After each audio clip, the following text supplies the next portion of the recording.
Hello, my name is Susan Bar-Sela. I'm going to present you a lesson on main idea and of a paragraph. It goes along with theme as well.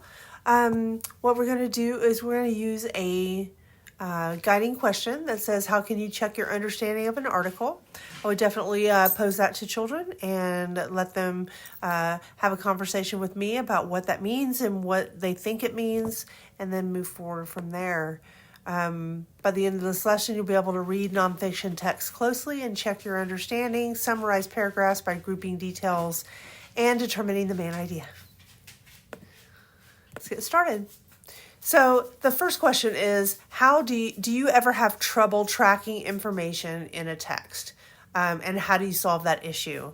So I would have the students use the chalkboard or the blackboard or the whiteboard, whatever it's called in that particular system, and have them write down some of their thoughts and concerns about finding information in a nonfiction text.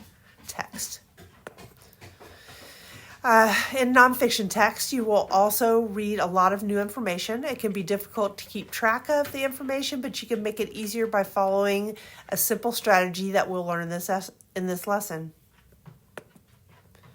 Today's lesson, you will learn how to determine the main idea of a paragraph as you read. You will learn how to use the hand method to list the details of the paragraph to find the main idea. We're going to read a story about a boy named Kiki. Once we have read it once together, we're going to look more closely and practice summarizing the main idea of the paragraphs. Make sure to ask questions and take note as you go. So normally what I would do is I would read with the student the article on Kiki. There are also some other supporting details and supporting ideas about culture, about food and area and any of the things like that will be supportive of the document. And so we would read that together, and then we would go to the next section. To use your hand, read the paragraph and use your hand to keep track of the details. Once your palm is open, review the details to determine the main idea of the paragraph. So basically what you do is your main idea goes in the middle of the hand, and then you strive to have 5 details to support your main idea. Use what we learned to develop our reading and examination skills. We will reread a paragraph from the article and practice using our new strategy to summarize the main idea.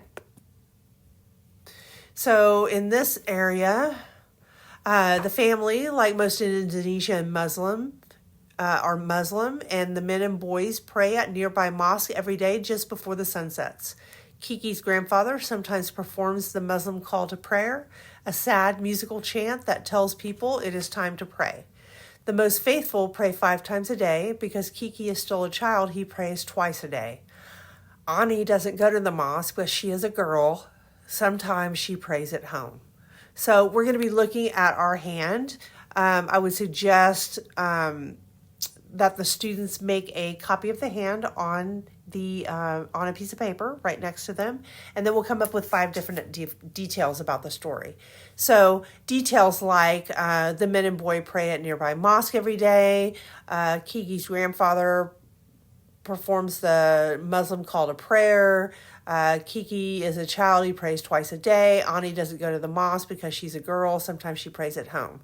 So those are some basic details from the story. This is where I would have the students write down those details and see if we can come up with a main idea based on those 5 details.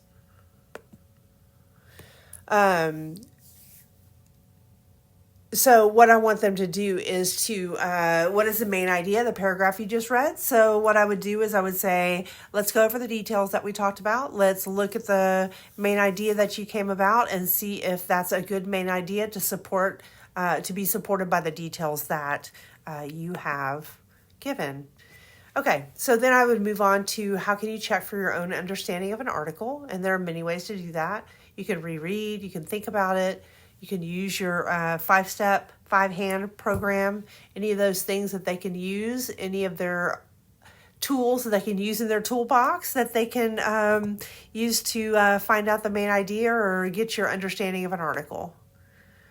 And then I would go back to the summarizing of paragraphs as you read, the color that best shows how you feel. I think it's important that students be able to tell you whether you need to green go, we're all good, to stop, or to slow down, or to no answer. So that's really important when it comes to children, to be able to give some sort of verbal or tactile answer to how they feel about the programs, and whether or not we need to go back and do another paragraph or do another couple of paragraphs and have them do it on their own, and then work on that and check.